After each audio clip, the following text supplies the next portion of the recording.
sa atin nung tinatawag niyong melunggay na miracle vegetable Yan, na to? kaya miracle vegetable O, bakit yan. ba? Ano, ha? Alam mo, ayon sa isang artikulo na sinulat ni Mark Fitz sa Los Angeles Times. So, ganito, sabi niya, Oh. an ounce of malunggay, Isang no? onsa. Oo. Oo. Ay katumbas, maniniwala ba kayo? 4 na basong gatas ang katumbas niyan. Kaya pala yung mga jaunties, yung mga nagpapa-daddy ng baby. Ayan, Dito. pampagatas daw Oo. to, di ba? Ano pa? Katumbas din ito ng 7 orange naman. Huh? Vitamin C Oo. ng 7 orange at katumbas naman ng potassium na taglay ng 3 saging. Oh, ayaw mo pa ayan, yan? oh. Hindi, nakakatuwa ito, no? Dapat ito, malaman ng mga kababayan natin, ano, napakataas ang malnutrition dito sa atin, lalo na sa mga bata, no? Sana yung mga magulang nanonood ngayon, alamin ninyo, ang malunggay ay napakagaling. Okay. Masustansya. Ito nga, anong tawag niya, isuksok mo lang sa tabi mo.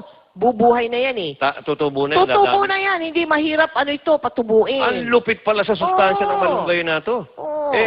Yung para sa ibang sustansya pa, mga kaibigan, nahatid ng melunggay, let's watch this. Yan. Ang dami, no? Ang malunggay, bao. Scientific name, Moringa oleifera. Sa ating paligid, madali itong matagpuan. Alternatibong sahog sa munggo at tinola. Ang malunggay. Alam niyo ba na ito ngayon ay kinikilala bilang miracle vegetable ng Department of Agriculture? Ito ay dahil sa mga wonders na nagagawa ng gulay na to. It is the most nutritious vegetable in the whole world. Lahat ng benefits from A to Z, name all the vitamins, nasa malunggay. Ayon sa pag-aaral na ginawa sa India, ang malunggay ay potensyal na source ng anti-cancer compounds. Nagtataglay ito ng phytochemicals na maaring makatulong sa pagpigil ng mga cancer cells. At di lang yan, maaari rin itong gamitin upang magamot ang mga may sakit sa reproductive organ ng isang babae, tulad ng epithelial ovarian cancer. Nakakatulong din ang malunggay sa paggamot ng arthritis, heart complication, at kidney diseases dahil sa taglay nitong antioxidant. Sa maniwala kayo sa hindi, mayroon itong calcium na katumbas ng 4 na basong gatas.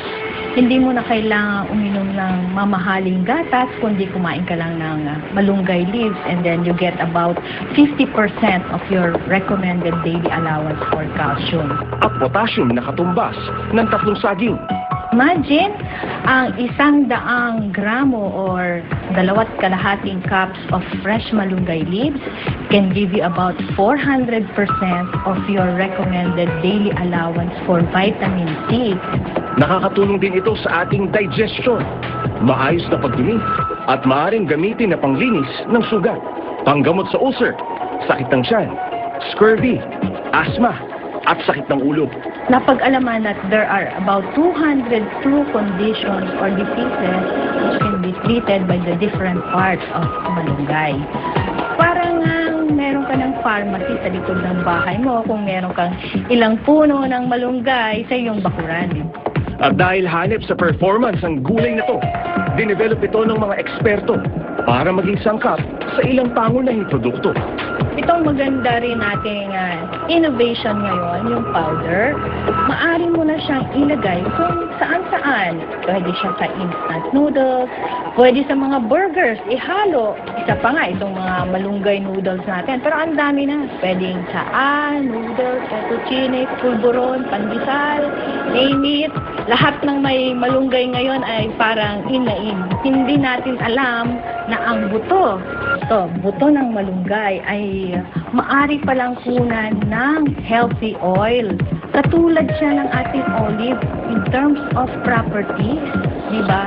Very low in trans fatty acids. Hindi lang siya pangluto, pwede rin siyang gamitin na base for perfumes and cosmetic products. Kaya naman hindi ito nakaligtas sa ating mga beauty expert, gaya na lang ni Mother Ricky, na nagmamanufacture ng malunggay shampoo. Gumawa kami ng research at na-discover ko na ang malunggay is a potent na pwedeng gamitin para mabawasan ang paglaglag ng buhok o yung paglugon ng buhok. Ang oil extract mula sa malunggay ang siyang ginagamit ng laboratorio ni Mother. Hinahalo nila ito sa iba pang compound ng shampoo Ang malunggay, kung ito ang buhok ng tao, ay kumukoat siya sa buhok. Tapos itong malunggay shampoo, at saka itong ating malunggay conditioner, at yung malunggay hair spa, ang siyang nagpapatigil sa paglaglag ng buhok ng ating mga kababayan. Ang malunggay, miracle vegetable na naturingan, bilang sa kalusugan ng bida, maging sa pagpapaganda. Ang malunggay, Bao.